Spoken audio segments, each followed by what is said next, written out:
15号，中国常驻联合国代表张军在乌克兰人道问题公开会上确认，中国政府欧亚事务特别代表李辉大使已启程赴乌克兰、波兰、法国、德国和俄罗斯访问，就政治解决乌克兰危机同各方进行沟通。张军强调，中方呼吁各方要为推动对话谈判创造条件，但与此同时，美西方的拱火仍在持续。 在16号的外交部例行记者会上，外交部发言人汪文斌表示，此前已经发布了中国政府欧亚事务代表李辉大使出访欧洲5国的相关消息。至于更多进展，中方也会适时发布消息。汪文斌表示，相信多数国家都希望和平解决乌克兰问题。美方应当反思自身在乌克兰问题上应负的责任，停止胁迫他国选边站队，停止对别国进行污蔑抹黑。 相信多数国家都希望和平解决乌克兰问题，而不是像美方那样向其他国家出售武器、拱火浇油。据乌克兰政府高官透露，李辉大使将于16号和17号访问基辅。当地时间15号，联合国安理会乌克兰人道问题公开会上，中国常驻联合国代表张军强调，李辉大使会以最大的紧迫感推动政治解决危机。中方呼吁各方要为推动对话谈判创造条件。中方在乌克兰问题上始终站在和平的一边，我们做的一切就是劝和促谈。 中国政府欧亚事务特别代表李辉大使今天已经启程赶赴乌克兰、波兰、法国、德国和俄罗斯进行访问。主要的使命呢，我觉得还是起到一个沟通促进沟通，那么一个劝和促谈的这么一个目的。那么首先来说，我觉得在乌克兰他可能会访问基辅的，包括与。 乌克兰的领导人或者相关部门的这些领导人进行一个会面，那么加强交流是吧？获取双方的尤其是俄罗斯跟乌克兰之间的一个基本立场，起到一个沟通桥梁的作用。 欧洲舆论高度关注李辉大使欧洲访问行程。法新社注意到，李辉是俄乌冲突以来访问乌克兰的最高级别中方官员，他到来的时机也颇为微妙。近期乌克兰加大在巴赫穆特的行动，这显然是幕后势力在暗中拱火所致。法国国家广播电台认为，中方此前提出的政治解决乌克兰危机的12点立场文件提出一个框架，那就是敦促冲突双方同意逐步缓和局势，并警告他们不要使用核武器。 新加坡联合早报认为，李辉这次访问欧洲劝和促谈的难度很高，是一次试水温之旅，收集各方真实想法是最重要的目的。德国之声电台认为，法国和巴西是中方派特使劝和促谈的最积极支持者，因为中国是目前与俄乌双方都维持良好关系的唯一一个大国，同时也是联合国安理会常任理事国。但欧洲方面陷入了拉偏架的思维怪圈，例如，欧盟委员会主席冯德莱恩近日就再次声称只会支持乌克兰提出的停火方案。 值得注意的是，美国《纽约时报》近期披露，美国官员目前对所有要求立即停火或和谈的呼吁保持警惕。白宫国家安全委员会战略沟通协调员约翰·科比对媒体表示，现在停火实际上等于再次认可了俄罗斯的胜利。一些美国和欧洲官员还私下对媒体表示，若乌克兰在反攻中取得实质性进展，将使其在未来可能与俄罗斯进行的谈判中拥有更大影响力。 关于美国真实的心态，美国《华盛顿邮报》有更具体的报道。该报去年援引知情人士的话称，拜登政府私下鼓励乌克兰领导曾发出愿与俄罗斯谈判的信号，但华盛顿这样做不是为了让俄乌双方坐到谈判桌前，而是为了在多国对俄乌冲突长期化表示担忧的背景下，确保乌克兰继续获得其他国家的支持。有欧洲媒体统计，自俄乌冲突爆发以来，美国已经批准了约1130亿美元的对乌援助，而欧洲的北约国家 援助超过了1500亿欧元，但战场消耗巨大。根据美国五角大楼上月的泄密报告，乌军的防空导弹将于5月底耗尽。美西方民众开始反对继续填补这个无底洞。实际上，经济不景气加上通胀高企，令欧洲的反战声音日渐升高。瑞士、法国、意大利等都爆发反战游行，而规模最大的是在俄乌冲突中经济损失最大的德国，有70多个主要城市近期同时爆发反战游行。对于乌克兰近期希望打造战斗机联盟的诉求，德国民调机构福尔沙研究中心4月公布的调查结果显示，64%的德国人认为北约不应向乌克兰提供战机。另一项数据显示，过半的德国人希望乌克兰尽快与俄罗斯谈判解决冲突。16号，乌克兰总统泽连斯基结束欧洲之行，返回基辅。13号至15号，泽连斯基这趟特种兵式访问高强度地到访意大利、梵蒂冈、德国、法国和英国。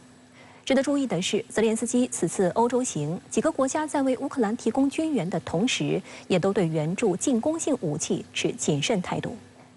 当地时间15号，泽连斯基抵达欧洲行最后一站伦敦，与英国首相苏纳克举行会晤。据英国媒体报道，两人就军事援助问题进行了实质性谈判。泽连斯基在会谈中向苏纳克介绍他近日和欧洲其他领导人会晤的情况，称乌克兰正准备进入一个密集的军事活动区。他坦言，此次欧洲之行的目的之一是建立一个向乌提供战斗机的联盟。英方拒绝了这个计划，但承诺将在今年夏天开始协助训练乌军的战机飞行员。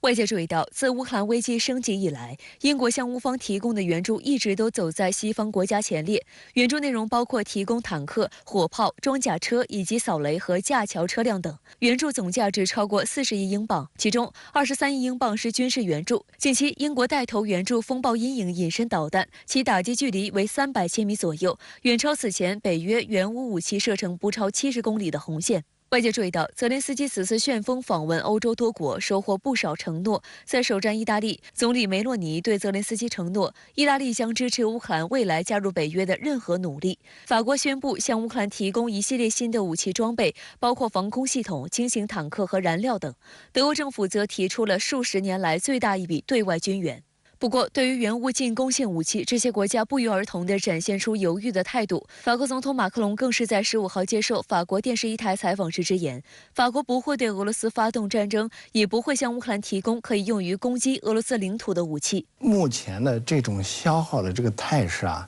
是比较符合美欧方面，也就是北约同盟的这种目标的啊，因为这样持续不断的消耗俄罗斯，到一个阶段，他们认为可以采取进攻行动的时候，他们可能会提供给乌克兰军事进攻设施，然后一鼓作气啊，把乌克兰领土全部收回，甚至不排除还会进入俄罗斯领土，这都是有可能的。但是至少到目前为止，美欧认为时机不成熟。所以他们不敢贸然做出支援乌克兰进攻性军事武器的这样一个决定，因为如果进攻性的军事武器，包括 F-16战机啊，提供给乌克兰的话，那就意味着乌克兰将直接进攻俄罗斯本土，啊，这种情况下，北约和俄罗斯之间的这个军事对抗就是难以避免的，而北约不愿意亲自下场。观察指出，泽连斯基近期加大外访频度，希望获得先进战斗机是一方面，更重要的可能是他已经感受到欧洲主要国家对继续援助乌克兰愈发疲软，担心来自于这些大国的军援突然消失或被大幅削减，因而需要加大对这些国家的面对面游说。值得注意的是，泽连斯基出访欧洲的同时，其夫人泽连斯卡娅出访韩国，并呼吁韩国政府向乌克兰提供军事援助，甚至邀请韩总统尹锡悦夫妇访问乌克兰。他声称，乌克兰需要更激进的援助，这将影响全世界的未来。观察指出，泽连斯卡娅突访韩国的原因，可能是因为韩国总统尹锡悦上月突然一改该国此前仅进行人道主义援助的政策，松口称，若乌克兰平民遭受大规模袭击，韩国或扩大援助范围。弗拉迪沃斯托克及海参崴是俄罗斯远东著名港口城市。中国海关总署日前宣布，将增加弗拉迪沃斯托克为内贸货物跨境运输中转口岸，这意味着东北内陆地区将打开出海通道。在俄乌冲突的背景下，俄罗斯对华开放弗拉迪沃斯托克作为中转口岸有何深意？对中俄关系又有何促进作用？国际舆论为何对中俄这一合作高度关注？来看报道。海关总署日前发布2023年第44号公告，宣布为落实国家振兴东北老工业基地的战略部署，促进利用境外港口开展内贸货物跨境运输合作，决定进一步拓展吉林省内贸货物跨境运输业务范围，当中包括同意在原有吉林省内贸货物跨境运输业务范围的基础上，增加俄罗斯弗拉迪沃斯托克港为内贸货物跨境运输中转口岸，自今年6月1号起实施。15号，海关总署口岸监管司负责人就我国东北地区通过周边国家港口开展国际贸易中转业务事答记者提问时表示，为降低我国东北地区大宗货物南运物流成本，从2007年起，我国按国际中转业务同意黑龙江省货物运至通过包括俄罗斯弗拉迪沃斯托克港在内的多个境外港口中转，再运抵我国南方港口入境，相关业务运行良好。国际中转是一项国际通行的海关业务，中方已积累了多年的实践经验。相关负责人还表示，海关总署本月公告同意吉林省新增俄罗斯弗拉迪沃斯托克港为境外中转港口，这是一项相关国家间互利共赢的合作模式。海关总署将在跟踪评估的基础上，积极支持该项业务发展。据新加坡联合早报报道，以前东北内贸货走海运基本在辽宁营口或大连上船，再运往厦门、广州等方向，但吉林、黑龙江货量到辽宁港口路程普遍超过1000公里，运输成本较高。相较下，黑龙江绥芬河市和吉林珲春市到弗拉迪沃斯托克仅200公里左右，陆路运输成本可以大幅降低。北货借助境外港口南运，不但减少了成本，也有利于中国加强与近邻之间产业链、供应链联系的紧密度。俄罗斯向中国开放弗拉迪沃斯托克港啊，能够使我们的东北的这些货物啊，能够以最近的距离，那么来到这个港口，运到我们中国南方，通过海路，这样的话呢，会极大的降低我们的运输成本，这样对于我们东北的工农业产品的这种竞争力啊，在全国的这个市场的竞争力啊，非常有好处。弗拉迪沃斯托克位于亚欧大陆东北部，是俄罗斯太平洋沿岸最大港口城市，每年集装箱吞吐量近100万标准箱。而根据中国自然资源部今年2月发布的公开地图内容表示规范，规定地图上凡涉及俄罗斯8个地方必须标注中文地名，当中就包括弗拉迪沃斯托克及海参崴。弗拉迪沃斯托克港参与到中国贸易体系中，是这些年来中俄边贸合作不断前进的一个缩影。在俄乌冲突的背景下，俄罗斯选择加强实施向东看战略，中国成为了重要的战略合作伙伴。环球时报评论指，中俄远东合作空间远不止于海参崴，中俄新时代全面战略协作伙伴关系最终需要体现在一个个具体的合作项目成功上。中俄在远东地区的商业合作正折射出两国的互信和友谊，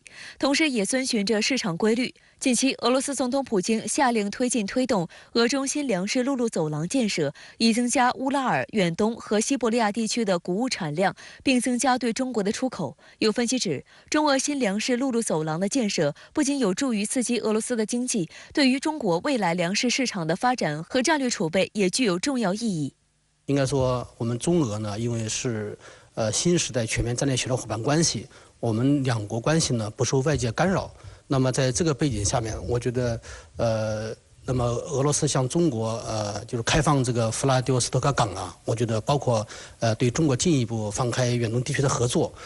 加深中俄关系的经贸合作的内涵，我觉得这一点呢是俄罗斯的需要，也是我们中国的这个就进一步开放的一个需要，这个符合双方的这个国家利益。公开资料显示，今年1月至4月，中俄贸易额增长41%以上，超过730亿美元。而在2022年，俄中贸易增长29.3%，达到创纪录的1902.71亿美元。俄媒近日报道称，在俄中边境上，一条长数公里的货车队伍正在排队等待通关。自开春以来，俄中边境口岸恢复了往日的烟火气，两国贸易往来大幅增长，也因此，俄方的卡车挤满了外贝尔加斯克满洲里国际公路口岸。在中俄边境边检站等待通关的货车队伍排了足足有10公里。之前该口岸日均通过300多辆车，而15号凌晨，该口岸大约有700辆车在等待，并且以每日向前行驶100米的速度等待着，造成相对严重的拥堵现状。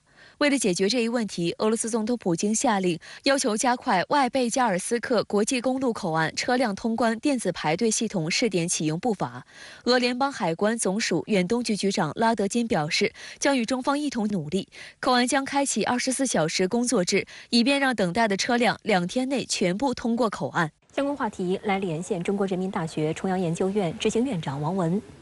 王先生您好。我们知道，您曾在东方经济论坛上向俄副总理呼吁背靠中国，全力开发弗拉迪沃斯托克，也就是海参崴。那您为什么会提出这样的一个建议呢？应该说，当时啊，我印象很深刻的是，当我说应该把海参崴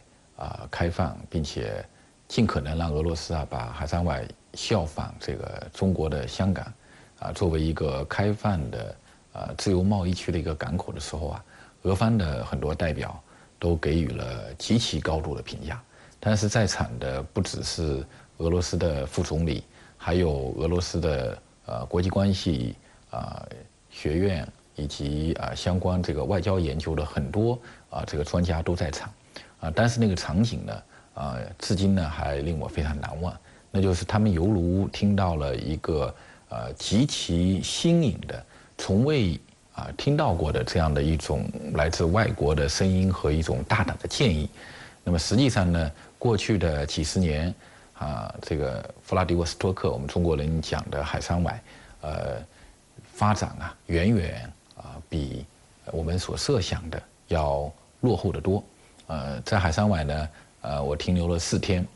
海参崴的相关的这个风景非常的优美，它的相关的这个地理位置跟我们中国的香港非常的相似，所以我提出说，就像应该让海参崴也背靠中国东北的这个1亿人的大市场，让发展起来。那么这样的建议呢，实际上相当于是给他们对于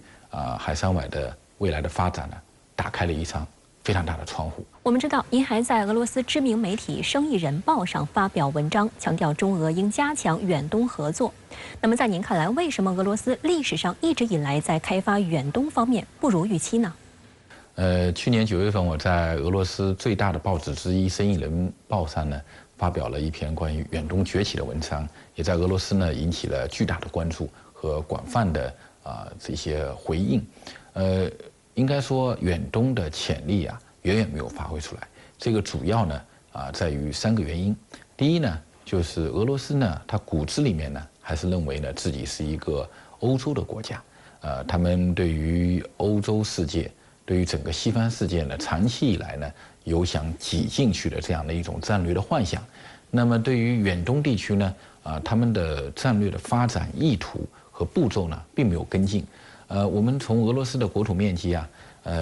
它相当多一部分土地是在亚洲的。乌拉尔山的东边就是它的国土面积大概有1000多万平方公里东边1000多万平方公里，仅仅只占有它这个人口的不到8%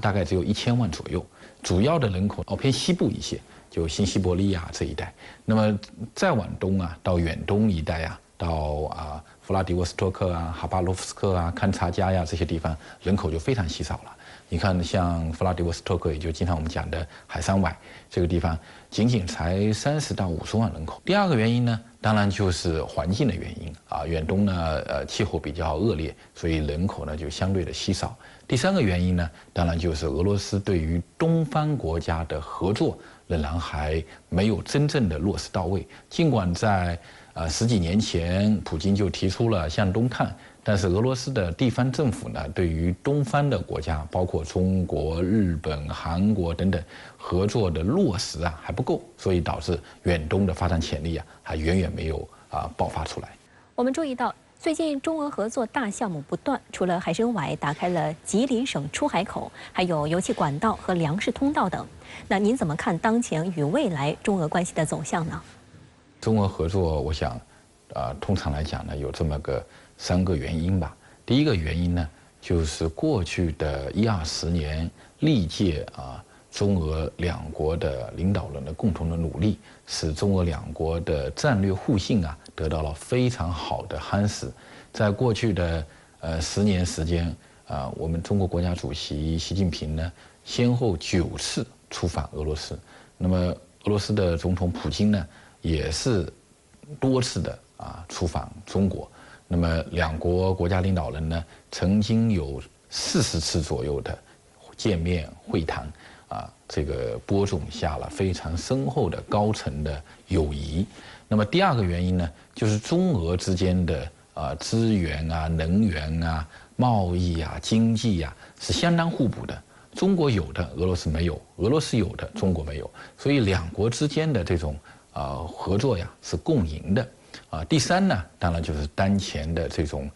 地缘的冲突以及全球的大国竞争，来自于西方，尤其是来自于美国的对俄罗斯和中国的这种遏制的政策，使得两国呢进一步认识到背靠背、肩并肩合作的重要性。所以，无论从历史还是从当前的发展的现状，或者是全球的环境，都可以证明呢，中俄之间的发展的潜力是非常大。那么，尤其过去的1年多，俄乌的冲突呢，使得俄罗斯进一步加强了向东转的政策、向东看的政策。那么，中俄之间的过去的1、2年的贸易的增长每年都呈现20%、30%甚至更高的增长。那么同样处在这个中俄这个边界的这些区域，尤其包括东北，也迎来了发展的小阳春。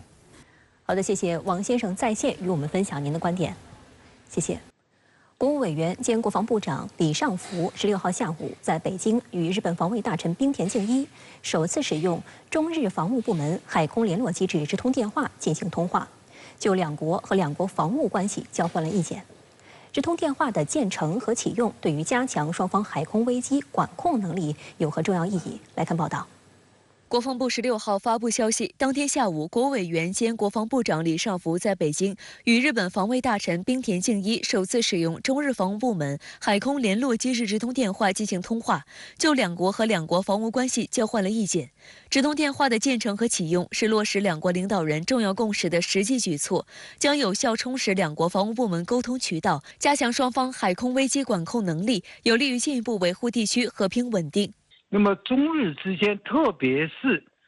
在钓鱼岛海域，那么中国海警船常态化的巡航，那么去年呢达到了336天之多。中日之间在钓鱼岛海域的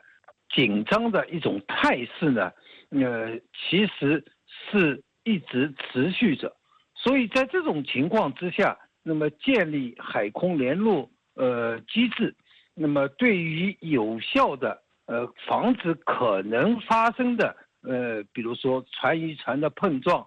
以及其他的一些不测事态呢，是有非常积极作用的。早在2008年，中日双方就开始协商有关避免误判的措施。2012年，经过几轮谈判，中日就设置防务部门之间的直通电话基本形成共识。中日防务部门海空联络机制自2018年建成以来，总体运行良好，为维护东海和平稳定发挥了积极作用。去年11月，中日领导人在泰国曼谷会晤，双方达成的5点共识中就包括尽早开通防务部门海空联络机制直通电话。今年3月31号，国防部发布消息证实，直通电话线建设完成。当时外界普遍认为，这表明了双方对于稳定中日关系和管控分歧的诚意。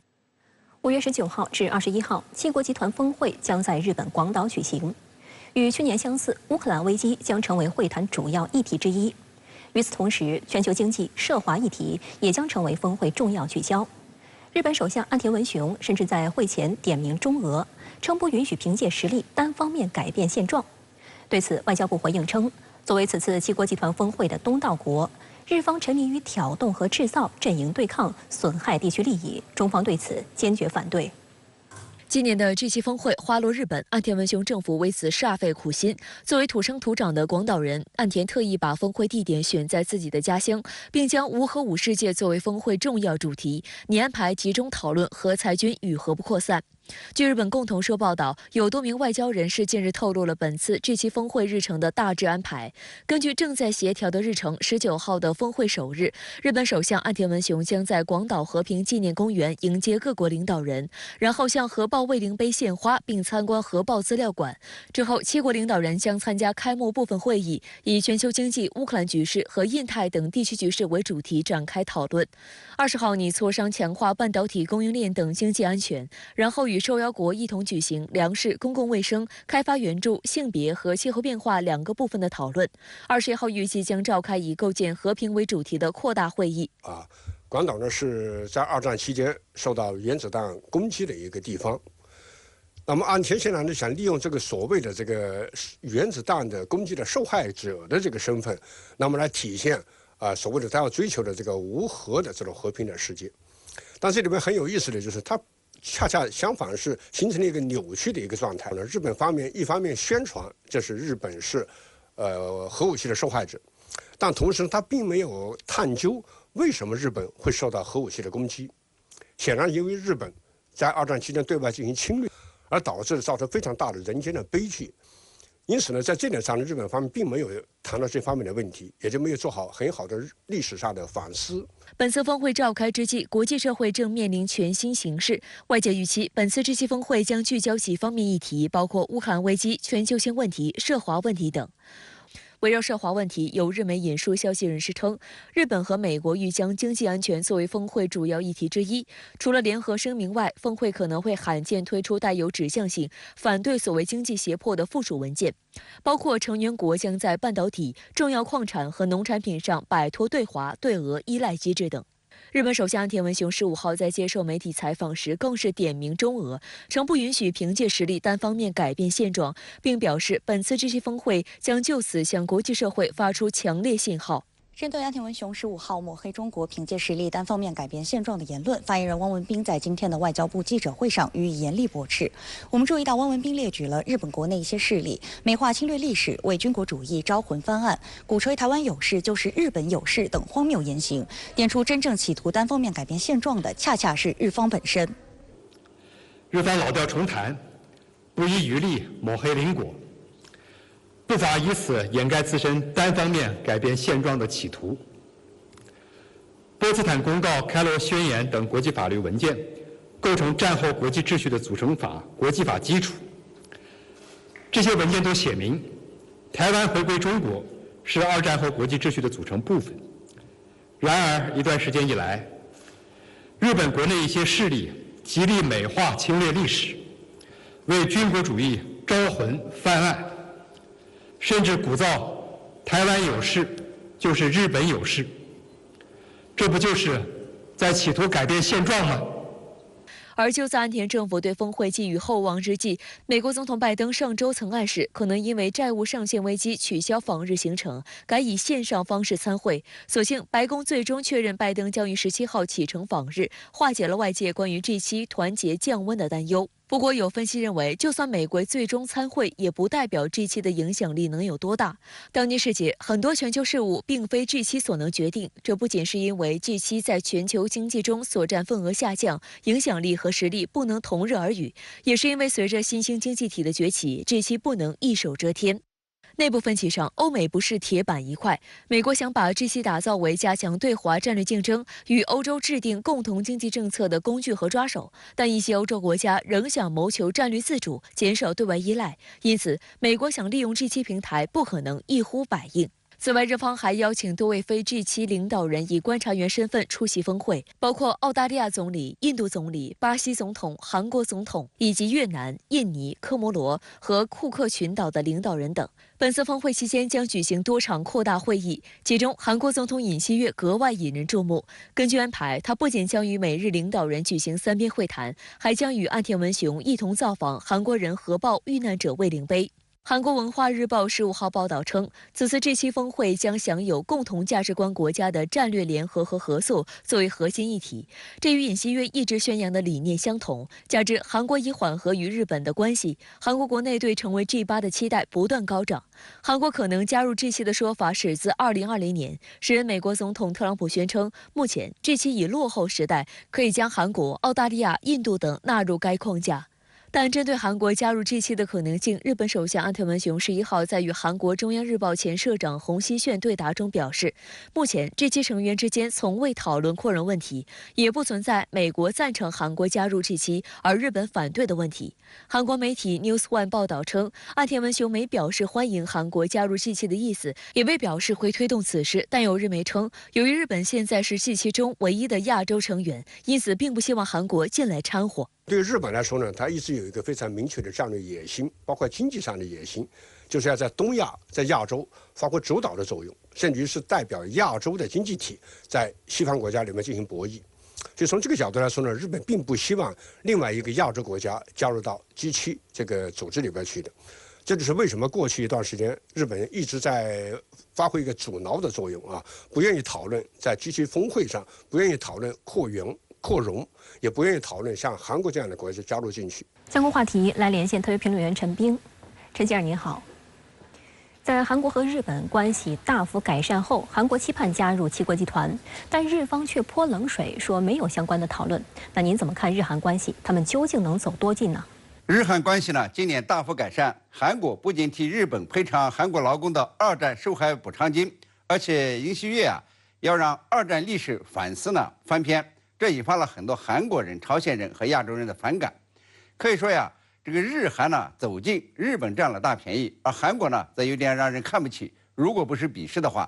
当然日韩靠拢也是各取所需。日本得到的是战略层面的拉近与韩国的关系，使得美日韩成为更紧密的联盟，不仅可以地方中俄干涉台海事务，强化日本的国际地位，使得美日呢成为印太战略的主导者，而韩国呢让日本战争历史翻篇，也有助于日本成为正常国家，发展军事力量，让其他亚洲国家降低追究日本殖民历史和侵略罪恶的冲动。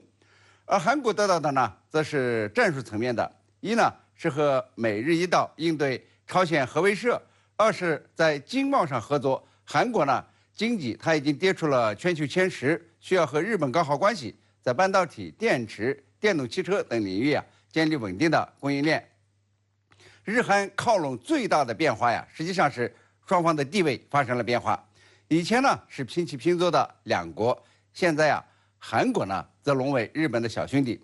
那么在这种背景下呢，韩国总统尹锡悦虽然受日本邀请参加广岛举行的7大工业国峰会，但是对韩国盼望加入7国集团日本呢很不以为然，用会议没有这样的议程来泼凉水，实际上呢是有点看不起韩国，或者说呢是为了维护自身的地位而不愿让韩国掺和进来。日本呢是7国集团中唯一的亚洲国家，韩国进来了，不就降低了自己的含金量或者是话语权了吗？这个虽然7国集团对世界政治经济的影响力呢是每况愈下，我觉得日韩走近呢是暂时的，虽然是邻国，但是三观不合。美国出现历史上首次债务违约的可能性越来越高。财长耶伦表示，如果再不提高债务上限，财政部在6月1号就会耗尽。此前，白宫和国会之间的几轮谈判都不欢而散，反而令分歧越来越大。甚至总统拜登一度暗示，为了避免债务违约，将不去日本广岛参加7国集团峰会。美国媒体高度关注，拜登会成为美国历史上首个留下债务违约的巨大污点的总统吗？12号，美国财政部公布，用于支付政府账单的资金只剩下880亿美元，而1周之前这个数字是1100亿美元。按照这个速度，美国国库资金将于几周之内耗尽。15号，美国财长在2周之内第2次致函国会，确认财政部到6月初将无法履行对政府的所有付款义务，这将引发美国有史以来的首次债务违约。What global markets and American households and businesses need to see is that we have a Congress that's committed to paying the bills that we've incurred as a consequence of our legislation, that we're not a deadbeat country. 上周，在拜登和国会议员就债务上限问题的第2轮沟通，又以双方互相指责收尾。当时，拜登还放狠话称，如果债务上限问题谈不拢，将不会出席19号的7国集团日本广岛峰会，令日本政府大为紧张。因为拜登不来，就意味着这场日本今年最重要的主场外交活动失败。不过，后来发生的事情证明，拜登当时只是在试图给国会施压。白宫确认，拜登将按计划于17号出发前往日本。行前一天，拜登再次与国会谈判，他对媒体表示乐观，但美国媒体表示事情可能并不令人满意。He is scheduled to head off to Japan for the G7 summit on Wednesday, putting even more pressure on leaders to get this done and to get it done quickly. It's still not clear what a potential deal would look like, and time is running out. 美国媒体认为，党争白热化是导致债务危机的根源。在去年的中期选举中，共和党控制了握有拨款权的众议院，而拜登来自民主党。当时就有观察指出，拜登接下来的任期都将面临要钱的斗争。但颇为蹊跷的是，针对拜登要求提高债务上限以防止债务违约的要求，共和党已经做出让步，提出要求联邦政府削减开支，但拜登予以拒绝。分析指出，拜登或许是想借机摘掉美国舆论给他的弱势总统的帽子，因为按照众议长麦卡锡的说法，共和党方面只是要求白宫制定在10年内削减4.5万亿美元联邦政府开支的计划，换言之，每年仅4500亿美元。按照2024财年美国联邦政府预算，占比仅为约6%。但拜登近年来推出芯片补贴、电动汽车补贴等多项补贴，并视其为主要政绩，因此拒绝削减开支。于是，在美国众议院出现了一个政治奇观，两党都认为美国政府债违约将是灾难性的，但谁都不肯让步。Defaulting on our debt is not an option. Not an option. It will have catastrophic consequences. 简单来说，债务上限相当于美国联邦政府的一张信用卡的额度。设置这个额度的目的是防止政府超出能力花钱，避免政府破产。但自1960年以来，美国国会已将债务上限提高了78次，而且还在加速。例如，2013年美国政府债务上限约为16万亿美元，而现在已经高达31.4万亿美元，是美国国民生产总值的1.2倍。实际上，31.4万亿美元的上限在今年1月就已经突破，但美国财政部通过一些技术措施防止违约的出现，但这些应急措施也将在6月初耗尽。那不够钱的时候就会发债，来让它的这些的政策、这些的措施可以实施。所以它是一直累积下来的，它并不是现在才累积的。川普刚上任的时候，其实债的话大概只有19.8兆美元左右。疫情的时候呢，因为就是整个经济状况不好，还有在扩大一些基础建设，所以它的债就一直的上升。其实它在大概只有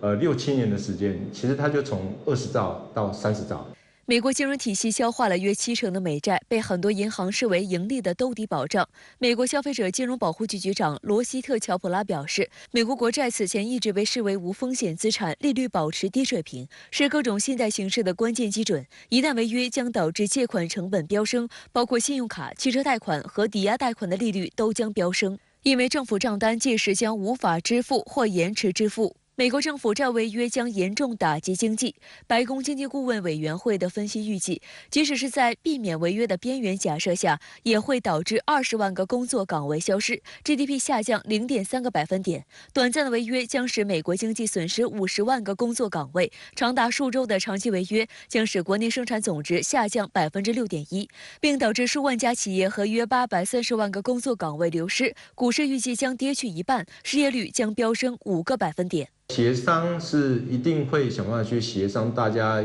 都同意的条件，但是应该不会让这件事情发生，因为这件事情发生之后，它不是普通的事件。2023年目前看起来的话，大概就是小衰退，我们叫做微衰退这样。但是如果发生所谓的一个债有问题的话，那就不是小衰退，而是毁灭性的衰退的一个状况。美国《华尔街日报》指出，全球领导人都在密切关注美国债务上限问题，这是因为有30%的美债被多国政府持有，其中日本最多，达1.082万亿美元。一旦违约，将会面临信用评级降低以及贬值的风险。英国财政大臣亨特在不久前的G7财长会上表示，美国债务违约对于全球经济而言是非常严重的威胁。如果美国无法就债务上限达成协议，那将是毁灭性的。预测指出，假如美国债务违约持续时间长达数周，全球经济将产生2008年金融危机级别的衰退。